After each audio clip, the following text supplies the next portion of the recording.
शिवमार्गप्रणेतारं प्रणतोऽस्मि सदा शिवम्। शुक्लाम्बरधरं विष्णुं शशिवर्णं चतुर्भुजं प्रसन्नवदनं ध्यायेत् सर्वविघ्नोपशान्तये।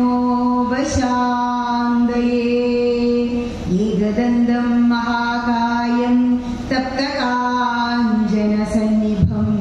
लम्बोदरं विशालाक्षं वन्देऽहं गणनायकम्।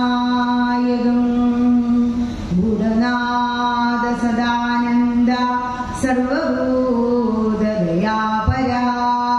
रक्ष रक्ष महाबाहो शास्त्रे तुभ्यं नमो नमः। सर्वमङ्गलमङ्गल्ये शिवे सर्वार्थसाधिके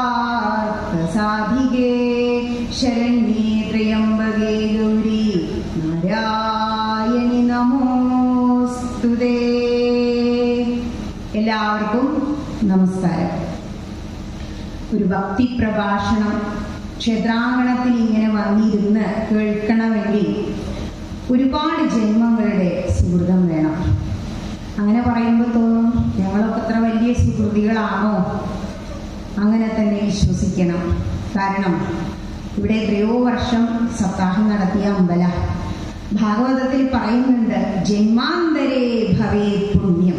എത്രയോ ജന്മജന്മാന്തരങ്ങൾക്ക് ശേഷമാണ് ഒരു ഭക്തി പ്രഭാഷണത്തിന് മുന്നിൽ നമ്മൾ എത്തിപ്പെടുക.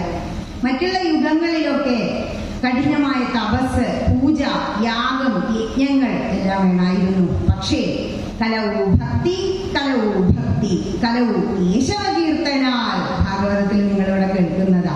അപ്പോ കലികാലത്തിൽ ഭക്തി മാത്രം മതി. ആരാ ഭക്തൻ? ഭക്തലക്ഷണതു ജിജ്ഞാസ ഏവ. ഭക്തന്റെ ലക്ഷണം അത്രയേ ഉള്ളൂ. ഇപ്പൊ ഇവിടെ നിങ്ങളുടെ നോട്ടീസ് കിട്ടി. പൂർണ്ണമായിട്ടും വായിച്ചിട്ടുണ്ടോ എന്ന് സ്വന്തം ഒന്ന് ചിന്തിച്ചു നോക്കൂ. കമ്മിറ്റിക്കാർക്ക് അറിയാം, അവരെ അങ്ങനെ വിളിക്കരുതെന്ന. ക്ഷേത്ര ഉപാസകരാണ് അവര്. ഉപാസകരായ അവർക്കറിയാം ഇവിടെ നടക്കുന്ന ചടങ്ങുകളെ കുറിച്ച് സാധാരണക്കാർക്ക് അറിയില്ല. ഇവിടെ എങ്ങനെ വരും, ഇതെന്താ അതെന്താ, എന്താ ഇപ്പൊ ഈ നവീകരണ കലശം, എന്താണ് അഷ്ടബന്ധ കലശം, എന്താണ് ഈ ധ്വജപ്രതിഷ്ഠ, ഇതിപ്പോ ഇത്രയും കാലം ഇവിടെ ഇല്ലാലോ, എന്തിനാ ഇത്രയും പൈസ ചെലവാക്കിയിട്ട് ഇത് പണിയണേ, അങ്ങനെയൊക്കെയുള്ള ചിന്തകൾ ഓരോരുത്തരുടെ മനസ്സിലുണ്ടാവും. അപ്പൊ അതിനെ കുറിച്ച് അറിയാൻ വേണ്ടി നോട്ടീസിൽ കൃത്യമായി എല്ലാം എഴുതി വെച്ചിട്ടുണ്ട്. പക്ഷെ വായിക്കില്ല നമ്മള്. നമുക്കൊരു ഗുണമാണത്. കിട്ടും, തുറക്ക് വെക്കും, അപ്പുറത്തേക്ക് വെക്കും. പിന്നെ കളർഫുള്ളായ പ്രോഗ്രാം ഉണ്ടോ എന്ന് നോക്കാൻ വേണ്ടി മാത്രം നോട്ടീസ് എടുക്കും. എങ്കിലും ഇത് എന്താണ് എന്നറിയാൻ ഇപ്പൊ രാവിലെ ഇവിടെ വരുമ്പോ പല ചടങ്ങുകളും കാണുന്നുണ്ട്. ആ ഒരു ജിജ്ഞാസ ഉണ്ടല്ലോ, എന്താണ് എന്നറിയാൻ. ഈ പ്രപഞ്ചത്തിലെ നിയന്താവിനെ കുറിച്ച് എന്താണ്, അതാരാണ്, ഞാൻ ആരാണ്, എവിടെ നിന്ന് വന്നു എന്നറിയാനുള്ള ഒരു ആകാംക്ഷ, ആ ജിജ്ഞാസ, അവനെയാണ് ഭക്തൻ എന്ന് പറയുന്നത്. അതാണ് ഭക്തന്റെ ലക്ഷണം. ഇനി അതേസമയം എന്താണ് ക്ഷേത്രം? അതിനെ കുറിച്ചാണ് പറയാൻ പറഞ്ഞിരിക്കുന്നത്. ധ്വജപ്രതിഷ്ഠ. ധ്വജം എന്ന് പറഞ്ഞാല് കൊടിമരം. ക്ഷേത്രം ക്ഷയാത് ത്രായതേ ഇതി ക്ഷേത്ര. എല്ലാ തരത്തിലുള്ള ക്ഷയങ്ങളിൽ നിന്നും നമ്മളെ ഉയർത്താൻ കഴിവുള്ളതാണ് ക്ഷേത്രങ്ങൾ. എന്തെല്ലാം തരത്തിലുള്ള ക്ഷയങ്ങൾ നമുക്കുണ്ട്? നമ്മളെല്ലാം രണ്ട് കാര്യങ്ങൾക്ക് വേണ്ടിയാ ക്ഷേത്രത്തെ സമീപിക്കുക. ഒന്ന് ഭൗതികമായ ഉയർച്ചയ്ക്ക് വേണ്ടി, മറ്റൊന്ന് ആധ്യാത്മികമായ ഉയർച്ചയ്ക്ക് വേണ്ടി. ഇതിൽ സ്വയം ഒന്ന് ചിന്തിച്ചു നോക്കുക. ഞാൻ ഭൗതികതയ്ക്ക് വേണ്ടിയാണോ ഇവിടെ വന്നത്, അതോ ഞാൻ വഴിപാട് കഴിച്ചതെല്ലാം ആത്മീയ ഉന്നതിക്ക് വേണ്ടിയായിരുന്നോ? തീർച്ചയായും ലൗകികര് കൂടുതലും ഭൗതിക ഉന്നതിക്ക് വേണ്ടിയായിരിക്കും. പലതരം വഴിപാടുകളും കഴിക്കാറുണ്ട്. വഴിപാട് ത്യാഗമാണ്, സമർപ്പണമാണ്, ആരാധനയാണ്. കൂടുതൽ വ്യക്തികൾ കഴിക്കുന്ന വഴിപാട് എന്താ? പുഷ്പാഞ്ജലി.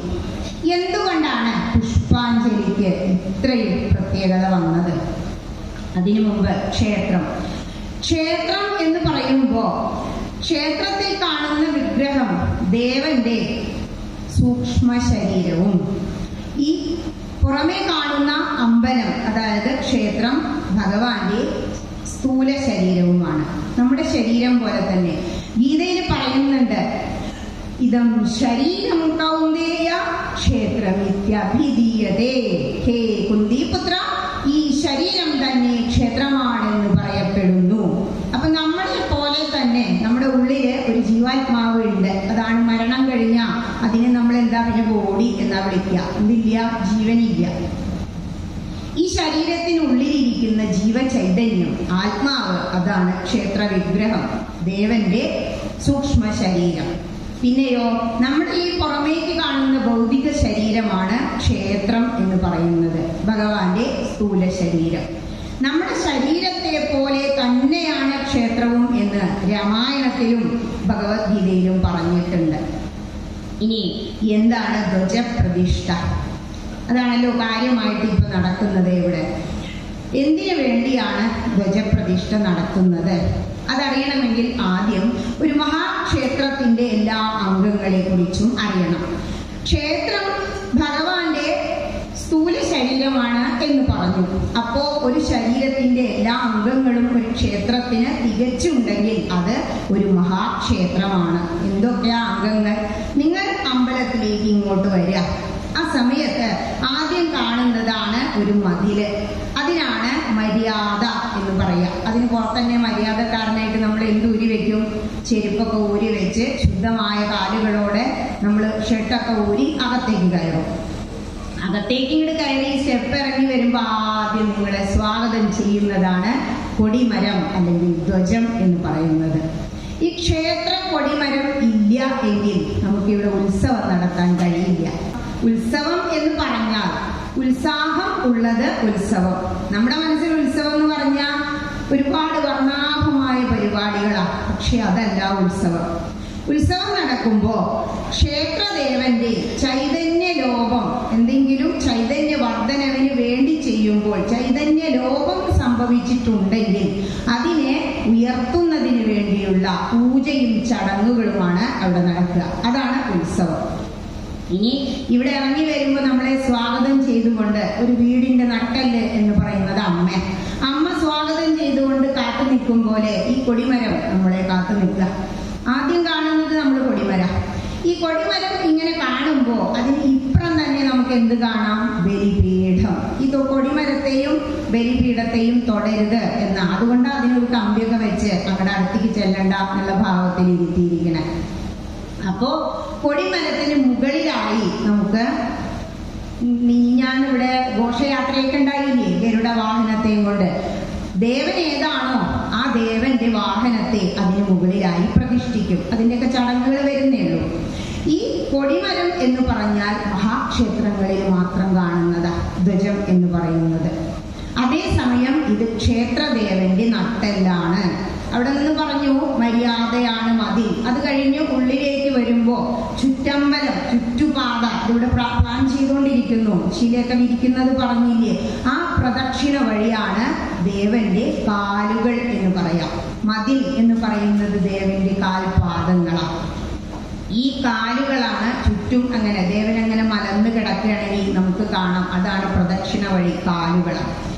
ആ കാല് കഴിഞ്ഞാൽ പിന്നെ കാണുന്നതാണ് ഭഗവാന്റെ അരക്കെട്ട്, ബലിപീഠം. ഈ ബലിപീഠം നിങ്ങൾ ശ്രദ്ധിച്ചു നോക്കണം.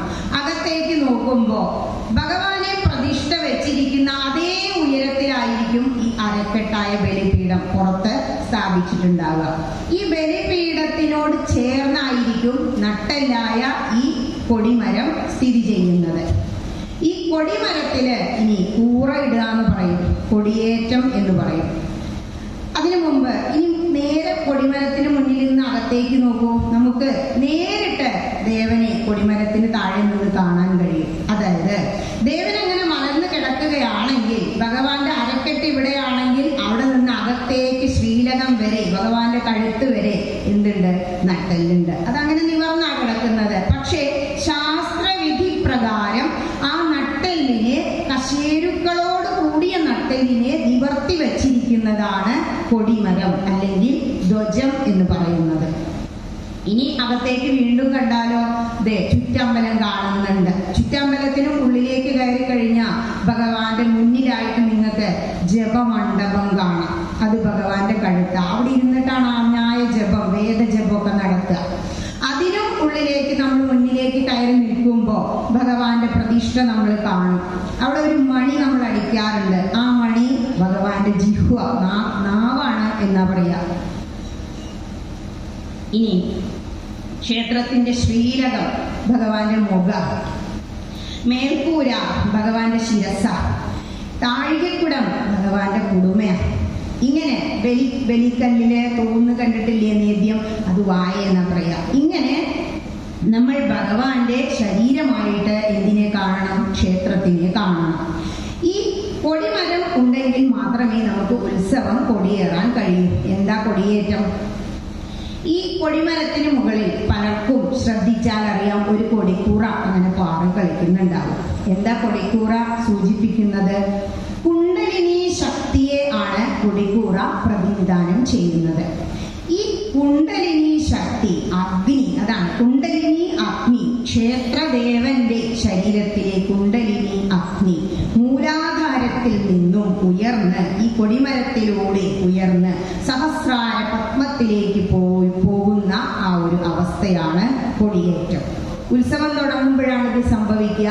അതായത് ക്ഷേത്രദേവൻ യോഗ സമാധിയിലേക്ക് ഉയർന്നു പോകുന്നതിന്റെ പ്രതീകമാണ് കൊടിയേറ്റം എന്ന് പറയുന്നത്.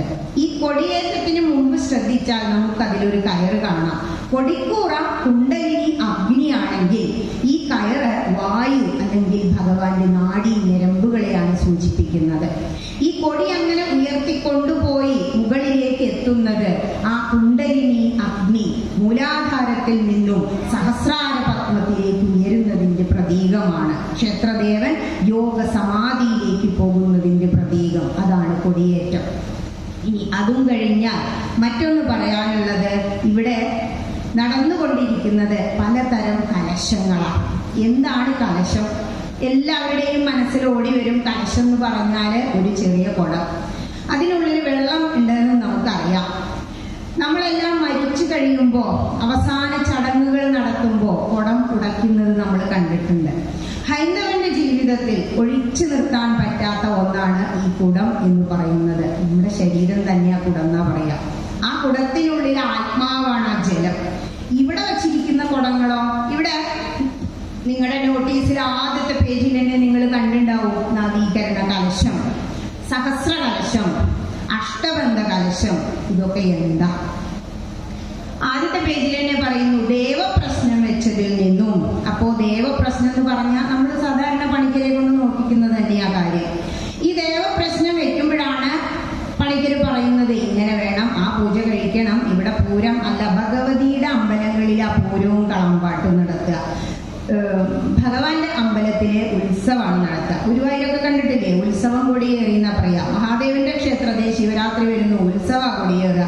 ഇവിടെ ഭഗവതിക്ക് പാട്ട് നടത്തുന്നുണ്ട്, അത് നല്ലതാണ്. പക്ഷെ അത് ഭഗവതി പുറത്തല്ലേ, അതുകൊണ്ടാണ് അദ്ദേഹം അങ്ങനെ പറഞ്ഞിട്ടുണ്ടാവുക. ഇനി എന്താണ് ഈ കലശം? കലശത്തിനുള്ളിൽ വെള്ളം ഉണ്ടെന്ന് പറഞ്ഞു. സാധാരണ വെള്ളമാണോ? അല്ല, മന്ത്രപുരസരം ആണ് ആ വെള്ളത്തിനെ അതിൽ നിറച്ചിരിക്കുന്നത്. വേദമന്ത്രങ്ങൾ ജപിച്ചുകൊണ്ട് നിറച്ചു വെച്ചിരിക്കുന്ന ആ വെള്ളത്തിൽ ദ്രവ്യങ്ങൾ ഉണ്ടായിരിക്കും. അർഘ്യവാദ്യങ്ങൾ എന്നാ പറയാ. ജലവും മന്ത്രങ്ങളും ചേർത്ത് വെച്ച എന്തെല്ലാം ദ്രവ്യങ്ങളാണ്? ദ്രവ്യ കലശം. മിക്ക ക്ഷേത്രങ്ങളിലും വർഷാവർഷം നടത്തുന്നതാണ് ദ്രവ്യ കലശം. എല്ലാ വർഷവും നടത്തും. ചില ക്ഷേത്രങ്ങളിലൊക്കെ 6 ദിവസം നടത്താൻ കഴിയാത്തത് കൊണ്ട് അത് കുറഞ്ഞ ദിവസങ്ങളിൽ ഒതുക്കി. ചില ചെറിയ ക്ഷേത്രങ്ങളിലൊക്കെ 1 ദിവസം നടത്താറുണ്ട്. 6 ദിവസം വേണമെന്നാ പറയാ. അപ്പോ ദ്രവ്യങ്ങൾ നിറച്ച കലശത്തിൽ മന്ത്രജപത്തോടുകൂടി. അപ്പോ ദ്രവ്യം എന്തൊക്കെയാ? വെറും ജലാണോ? അല്ല.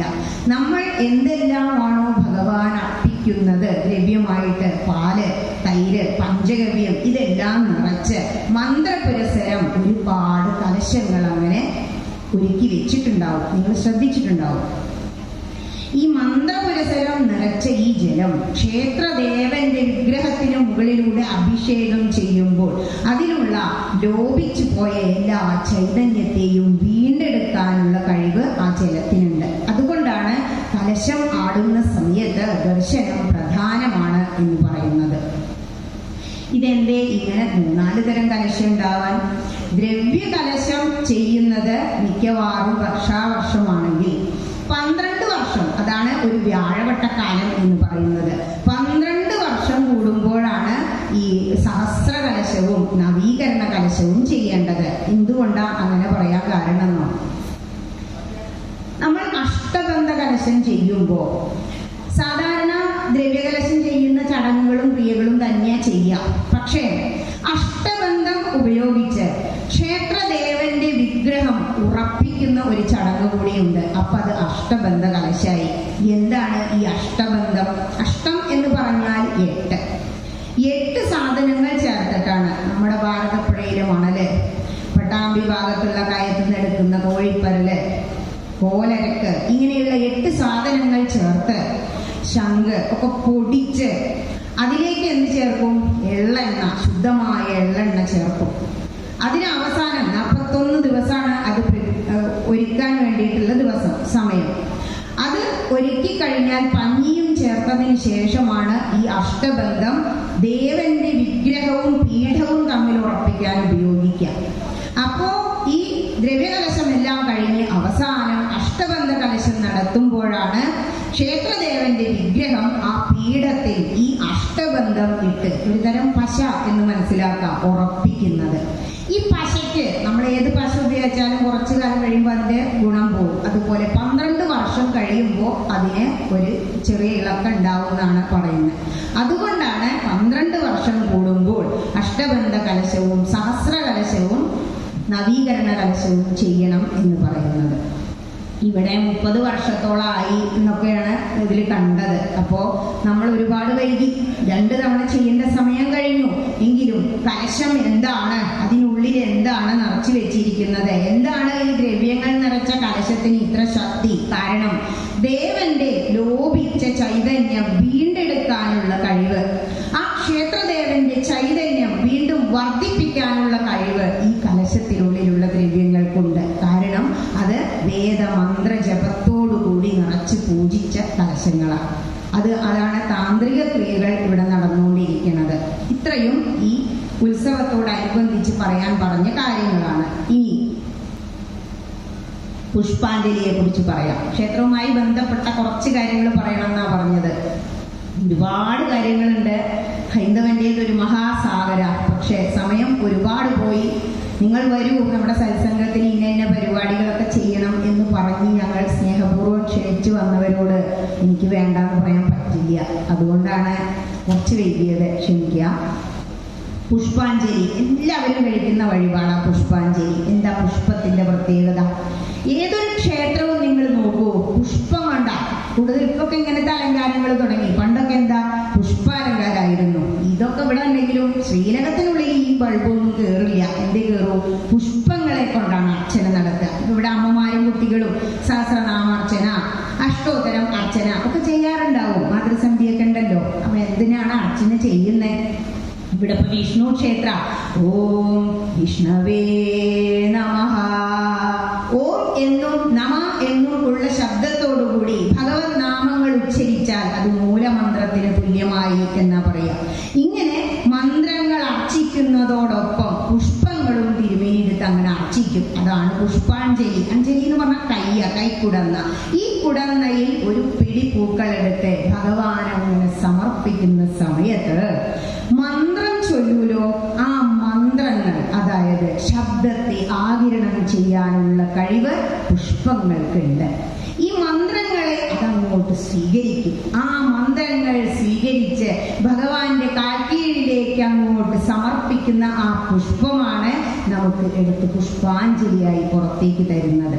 അതെടുത്തു കഴിഞ്ഞാലോ, ക്ഷേത്രത്തിൽ വന്നു കഴിഞ്ഞാൽ നമുക്ക് 5 കാര്യങ്ങൾ കിട്ടും. ക്ഷേത്ര ദർശനം, അത് തന്നെ എന്താ ദർശനം, കണ്ണിനെ സുഖിപ്പിക്കുക.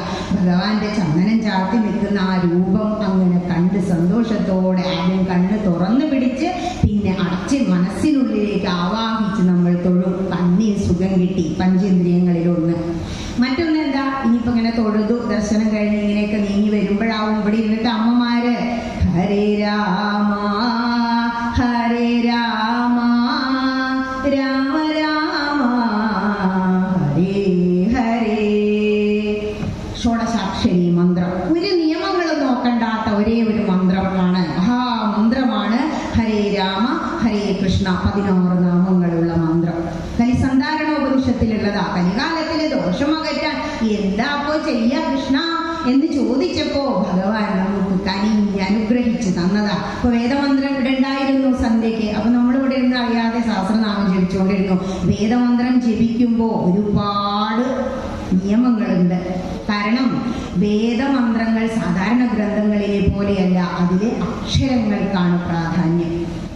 ഓരോ അക്ഷരങ്ങൾക്കും സ്വരിതം, അനുദാത്തം, ഉദാത്തം എന്നെല്ലാം പറഞ്ഞ് നിയമങ്ങളുണ്ട്. നിയമം തെറ്റിച്ച് വായിച്ചു കഴിഞ്ഞാൽ എനിക്ക് ഇന്ദ്രനെ കൊല്ലുന്ന ഒരു പുത്രനെ വേണം എന്ന് പ്രാർത്ഥിച്ചത് എന്തായിപ്പോയി? ഒരു നീട്ടലേ ഉള്ളൂ പ്രശ്നമായത്. അവിടെ ഇന്ദ്രനാൽ കൊല്ലുന്ന പുത്രനെ വേണം. നിങ്ങൾ കേട്ട കഥയായിരിക്കും, ഭാഗവതത്തിൽ പറയുന്നുണ്ട്. വൃത്രാസുരന്റെ കഥ എന്ത് സുന്ദരമായിട്ടാ ആചാര്യൻ പറയാ. അതാണ് അവസ്ഥ. പക്ഷേ ഹരേ രാമ മന്ത്രം ഇവിടെ ഇരുന്ന് ജപിച്ചോളൂ. കീർത്തനങ്ങൾ ഇപ്പൊ ഇവിടെ ഇരുന്ന് നിങ്ങൾ ചെല്ലിയില്ലേ, ഓം ശ്രീമാതാ ശ്രീ മഹാരാജ്ഞി ശ്രീമത് സിംഹാസനേശ്വരേ, അതിങ്ങനെ കേട്ടോണ്ട് വരുമ്പോ നമ്മുടെ ചെവിക്ക് സുഖം കിട്ടും. കീർത്തനങ്ങൾ കേൾക്കുമ്പോ വല്ലാത്ത ഒരു സുഖ.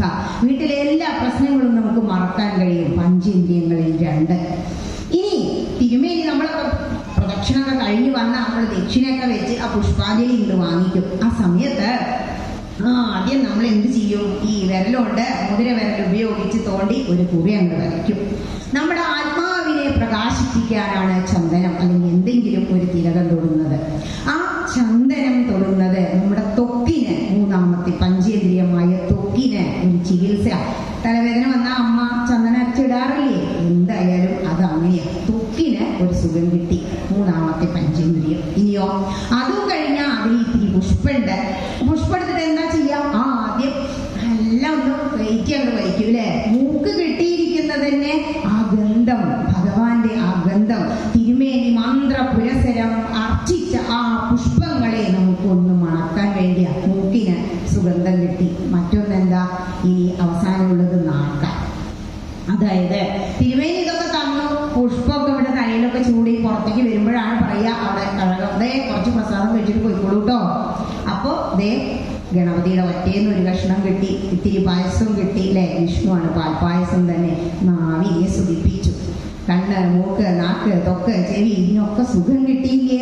ഇതാണ് ക്ഷേത്ര ദർശനത്തിന്റെ മഹത്വം. ഇതാണ് പുഷ്പാഞ്ജലിയുടെ മഹത്വം. കാരണം പുഷ്പത്തിനെ ആകാശത്തോടാണ് ഉപമിക്കുന്നത്. ആകാശത്തെ പുഷ്പം പോലെ കാണുന്നു. കാരണം നമ്മുടെ ശരീരം പഞ്ചഭൂതങ്ങളാൽ നിർമ്മിതമാണ്. നമ്മുടെ ശരീരം കുഞ്ഞാവുമ്പോ ജനിച്ചു വരുമ്പോ 2 കിലോ ഉള്ളത് ഇപ്പോഴോ ഒരു 60, 50, 60, 70 കിലോ ആയി. ഇവിടുന്നായി ഇത്ര വലുതായേ? ഇവിടുന്നാ നമുക്കിത് കിട്ടിയത്? നമ്മുടെ ശരീരം അച്ഛനും അമ്മയും കഴിച്ച ആ ഭക്ഷണത്തിൽ നിന്ന് ഇത്ര പോന്നു. അതിനു മുമ്പ് രേതസ് ജലത്തിൽ നിന്ന് അങ്ങനെ വന്നു. അത് ഉണ്ടാവാൻ ആകാശമായ ഒരു സ്പേസ് അവിടെ അമ്മയുടെ യൂട്രസിൽ ഉണ്ടായിരുന്നു. ഇങ്ങനെ പഞ്ചഭൂതങ്ങളാൽ നിർമ്മിതമായ ഈ ശരീരം എങ്ങനെയെല്ലാം നമ്മൾ ശരീരത്തെ ഉപമിച്ചുകൊണ്ട് ഭഗവാന് സമർപ്പിക്കുന്നു. ഞാൻ പറഞ്ഞില്ലേ, ആരാധന സമർപ്പണമാണ്, ത്യാഗമാണ്. അപ്പോ വഴിപാടും അത് തന്നെ. ആ വഴിപാട് ഇങ്ങനെയാണ് നമ്മുടെ പഞ്ചഭൂതങ്ങളെ കൊണ്ട് നമ്മൾ ചെയ്യുന്നത്. നിങ്ങൾ അമ്പലത്തിൽ വന്നാല് പുഷ്പാഞ്ജലി കഴിഞ്ഞാൽ പിന്നെ ചോദിക്കുക, നീ വിളക്കുണ്ടോ? അല്ലെങ്കിൽ ഒരു വിളക്ക് ചാർത്തായിരുന്നു പറയില്ലേ? വിളക്ക്, ഈ ദീപം എന്ന് പറയുന്നത് അഗ്നിയെയാണ് കാണിക്കുന്നത്. ദീപം കത്തിച്ചു കഴിഞ്ഞാൽ സർവ്വ രോഗങ്ങളും ഇല്ലാതെയാകും, പാപങ്ങൾ നശിക്കും. എള്ളെണ്ണ ഇങ്ങനെ കത്തിക്കൊണ്ടിരുന്ന അന്തരീക്ഷത്തിൽ ബാക്ടീരിയകളെല്ലാം നശിക്കും എന്നാണ് സയൻസ് പറയുന്നത്. ഹൈന്ദവന്റെ എല്ലാ ആചാരങ്ങളും സയൻസുമായി ബന്ധപ്പെട്ടതാ. ഇനിയിപ്പോ ഇത് നോക്കൂ, ഒരു ക്ഷേത്രത്തിലെ ഏറ്റവും ഉയരം കൂടിയത് എന്താ?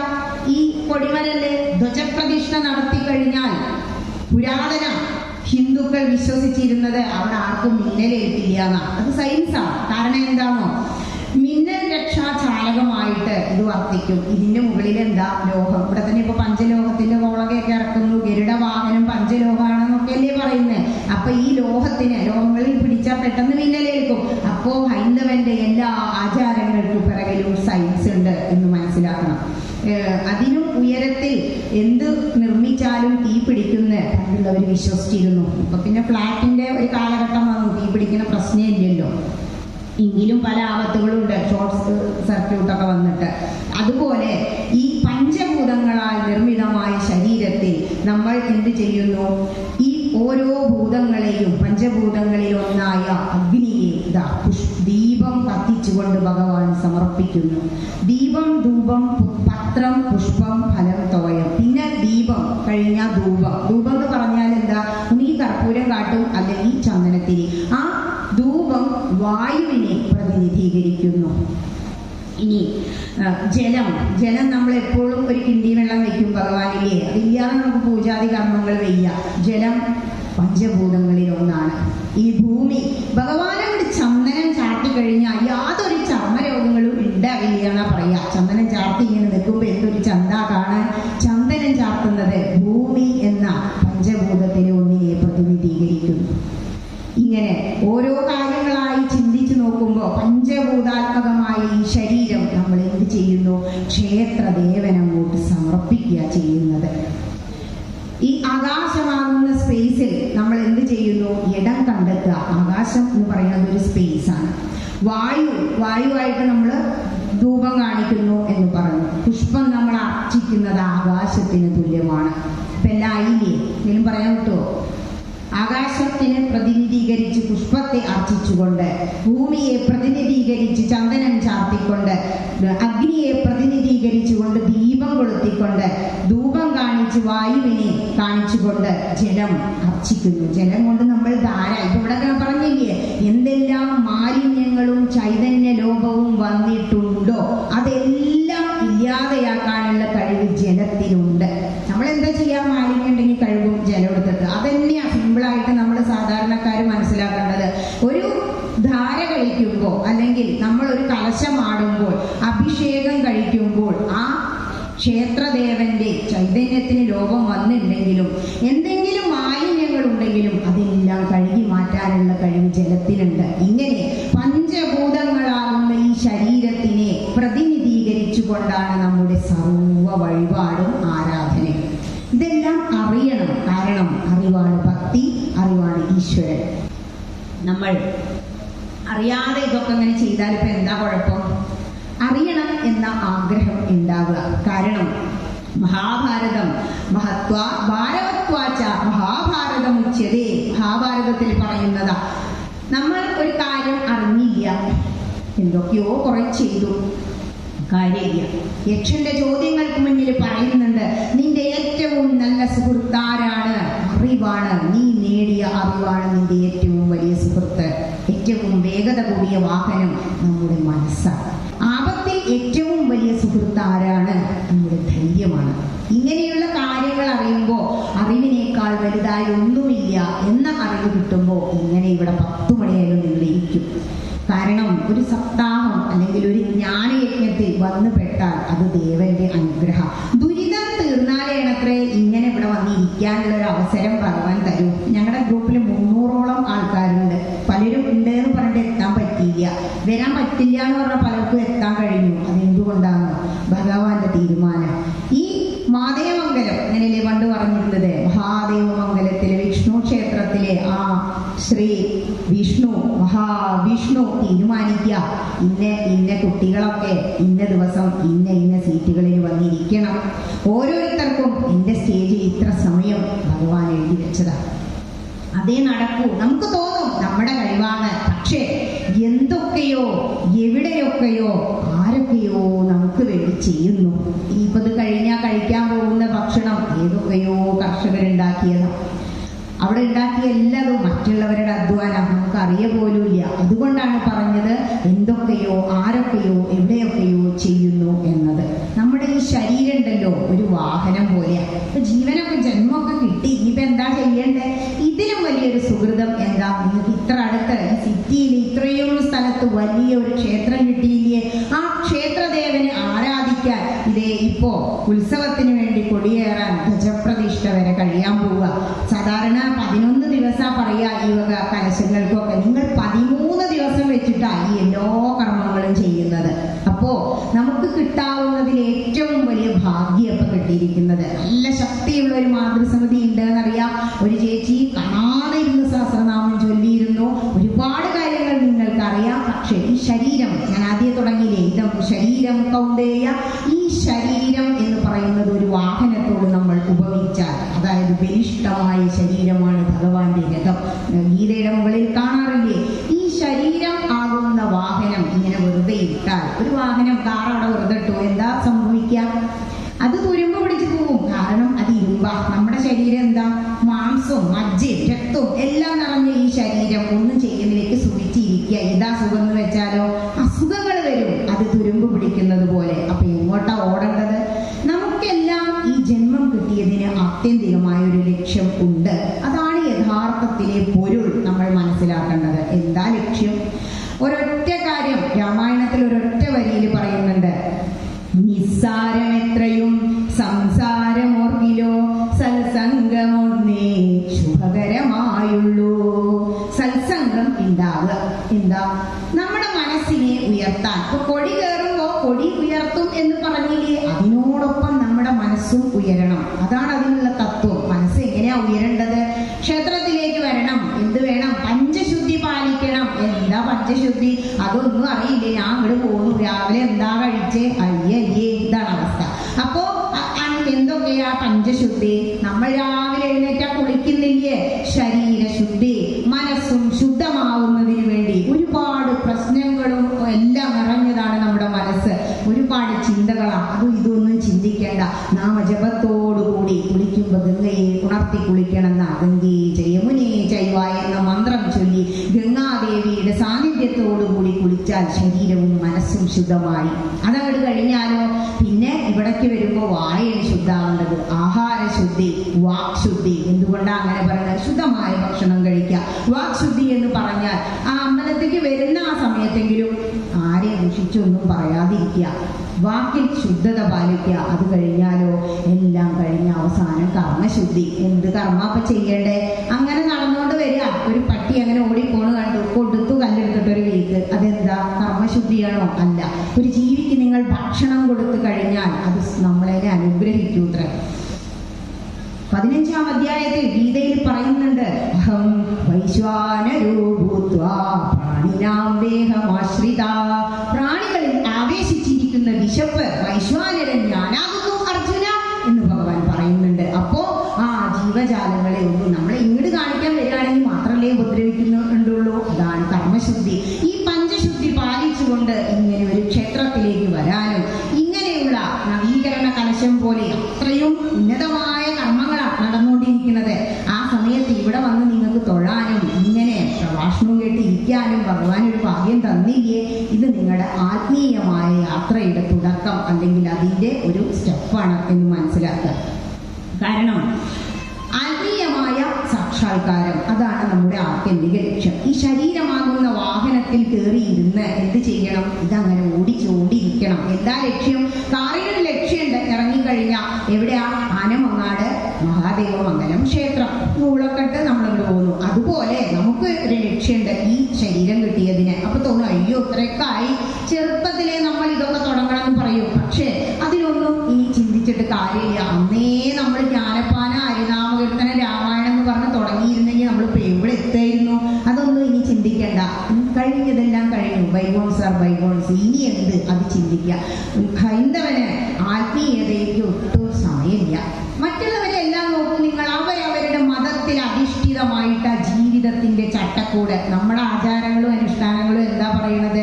യോഗേസ്മിൻ ദിവിദാധിഷ്ഠ പുരാ പ്രോക്ത മയാനഘ ജ്ഞാനയോഗേന സാഖ്യാനാം കർമ്മയോഗേന യോഗിനാം. അപ്പൊ നമ്മൾ കർമ്മയോഗികളാ.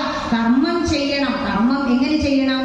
ഈശ്വരാർപ്പണമായിട്ട് കർമ്മം കർമ്മയോഗമായി ചെയ്യുക. അപ്പൊ ഈ ജീവിത യാത്രയാകുന്ന വണ്ടി, ഈ ശരീരമാകുന്ന വാഹനം അങ്ങനെ ഓടിച്ചോടിച്ച് പോകുമ്പോൾ എവിടെയെല്ലാം ജ്ഞാനയജ്ഞങ്ങൾ കിട്ടുന്നുണ്ടോ? നമുക്ക് എത്രയോ സമയം നമ്മൾ ഈ നെറ്റ് തീരാൻ വേണ്ടി ചെലവാക്കുന്നു അല്ലേ? ഒരു 10 മിനിറ്റ് അധികം ഇരിക്കണം, ഇവിടെ ഒരു പ്രഭാഷണം ഉണ്ടെന്ന് പറയുമ്പോൾ സമ്മതി സമ്മതിക്കുന്നില്ല. കാരണം എന്താണ്? ദുരിതം തീരാനിട്ടാണ്. ദുരിതം തീർന്നാൽ തോന്നുത്രേ ഇതൊക്കെ എന്ത് ഇപ്പൊ തന്നെ ഈ കാറ്റ് നനച്ചാൽ കഴിഞ്ഞില്ലേ, ഒന്ന് കേൾക്കാം എന്താണാവോ പറയണേ. അപ്പൊ എന്ത് മനസ്സിലായി? എന്താണ് നമ്മൾ ഈ പുഷ്പാഞ്ജലി കഴിക്കുന്നത്? എന്താണ് ഈ സഹസ്രകലശം? സഹസ്രകലശം എന്ന് പറഞ്ഞാൽ കലശാടുന്ന എല്ലാ ക്രിയകളും ഉണ്ടാവും, പക്ഷെ അതില് 1000 കലശം ഉണ്ടായിരിക്കും. വലിയ ഒരു ബ്രഹ്മകലശമൊക്കെ അവിടെ ഉണ്ടാക്കി വെച്ചെന്ന് നിങ്ങൾ കണ്ടില്ലേ? പിന്നെ പരികലശം 24 ബാക്കി മറ്റ് കലശങ്ങളുമായിട്ട് 1000 കലശം ആടും. ഇങ്ങനെ കാര്യങ്ങൾ ഓരോന്നായിട്ട് മനസ്സിലാക്കി അറിഞ്ഞ് ആരാധിക്കണം. കാരണം ഭാഗവതം പറയുന്നു, അറിവാണ് ഭക്തി, അറിവാണ് ഈശ്വരൻ. അറിവിൽ നമ്മൾ, ഭക്തിയിൽ നമ്മൾ ഉയർന്നു നിൽക്കണം. എല്ലാവർക്കും ഉയർന്നു നിൽക്കാനാണ് ആഗ്രഹം, പക്ഷെ എന്താ, ഭക്തിയിൽ എത്രത്തോളം നമ്മൾ ഉയർന്നു നിൽക്കുന്നു. ഭഗവാൻ അവിടെ ഇന്നിങ്ങനെ നോക്കൂത്രേ, ആരപ്പം മുഖ്യ ശ്രോതാവ്, അർക്കപ്പം ഇത്ര തോനെ ഭക്തി. എന്റെ സത്സംഗത്തിലുള്ളവരൊക്കെ ഭക്തന്മാരാ. ഭഗവാൻ എന്നെ മാർക്കിടാൻ പറ്റുണ്ടാവില്ല, അത്രയും അതിലെന്നെ അങ്ങോട്ട് ജീവിതം മുഴുകി ജീവിക്കുന്നവരുണ്ട്. ചിലരാണെങ്കിലോ ഒരുപാട് പ്രാരബ്ധങ്ങളും പ്രശ്നങ്ങളും ആയിട്ട് എനിക്കിത് തുറക്കാൻ പറ്റുന്നില്ല ടീച്ചറെ എന്ന് പറയുന്നവരുണ്ട്. ഇതൊരു പുണ്യ. പിന്നെ ഇതിന് മുമ്പ് എനിക്ക് ഇവിടെ വന്നപ്പോ എന്നോട് പറഞ്ഞു, ടീച്ചറെ ഞങ്ങൾക്ക് നാരായണീയം പഠിക്കണം കേട്ടോ, ഒരു ശകലം നാരായണീയം കൂടി പറഞ്ഞിട്ട് നിർത്താം, എന്തെങ്കിലും ആഗ്രഹിക്കുന്നുണ്ടെങ്കിൽ ചോദിച്ചോളൂ കേട്ടോ, അത് കഴിഞ്ഞാൽ പറഞ്ഞുതരാം. സമയം ഒരുപാടായി, ഒരു ദിവസം ഞാൻ വരാം.